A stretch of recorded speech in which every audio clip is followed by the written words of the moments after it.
इस वक्त हम दुनिया की 5वीं बड़ी जो है हम पॉपुलेशन रखने वाले कंट्री हैं। और क्योंकि जितनी आबादी बढ़ती जाती है उतनी उसके साथ फैसिलिटीज़ चाहिए होती हैं, उतने इंफ्रास्ट्रक्चर चाहिए होता है,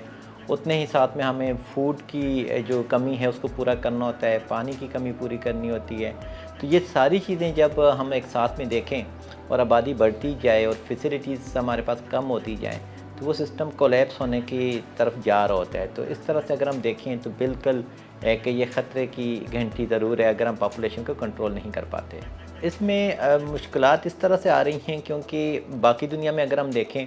तो अगर आबादी बढ़ रही है उनकी तो उन्होंने साथ में फ़ैसिलिटीज़ को भी बढ़ाना शुरू कर दिया है। स्कूल कॉलेजेस बढ़ रहे हैं, पानी के जो रिसोर्सेज़ हैं उनको बढ़ाया जा रहा है, बिजली के जो रिसोर्सेज़ हैं उनको बढ़ाया जा रहा है, रेजिडेंशियल जो कम्युनिटीज़ हैं वो बनाई जा रही होती हैं। जबकि पाकिस्तान में इस तरह से हो रहा है कि सिर्फ आबादी बढ़ती जा रही है और बाकी वसाइल जो हैं वो कम होते जा रहे हैं। तो उस हिसाब से हम अगर देखें तो हम प्रिपेयर्ड नहीं हैं, बल्कि हम साथ ही में ग्लोबल वार्मिंग का भी हिस्सा बनते जा रहे हैं। तो हमें अस्पतालों की तादाद बढ़ानी होगी, हमें मैनेजमेंट ज़्यादा बढ़ानी होगी, हमें चीज़ों को अपडेट करना होगा आईटी के साथ मिलाकर, ताकि हमारे पास एग्जैक्ट डेटा आए कि कहाँ पर क्या हो रहा है और उसकी पॉलिसी उस तरह से बनाई जाए, चाहे वो हेल्थ का हो,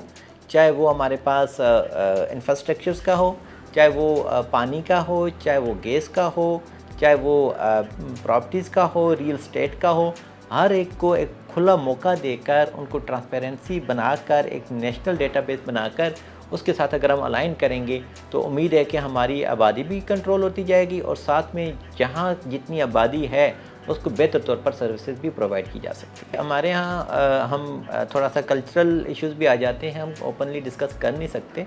कि आबादी अगर हम कंट्रोल करेंगे उसके मेथड्स क्या हैं, जैसे कंट्रासेप्टिव्स हैं डिफरेंट, ठीक है, वो मेथड्स हैं, या फिर जो काउंसलर्स होते हैं पॉपुलेशन वेलफेयर के उनके साथ डिस्कस करें। तो जब इंसान की शादी होती है तो उस टाइम ही अगर हम काउंसलर्स की खदमात हासिल करना शुरू कर दें जो कि उन नए शादीशुदा जोड़ों को सेंसिटाइज़ करें कि उनके जितने ज़्यादा बच्चे होंगे और उनके वसाइल कम होंगे तो वो बच्चों को इतनी ज़्यादा फैसिलिटीज़ नहीं प्रोवाइड कर पाएंगे। जब उनकी शादी होती है तो हम शर्म में रहकर अपने कल्चरल बैरियर्स को देखकर हम उनके साथ बात ही नहीं करते कि भाई ये बच्चा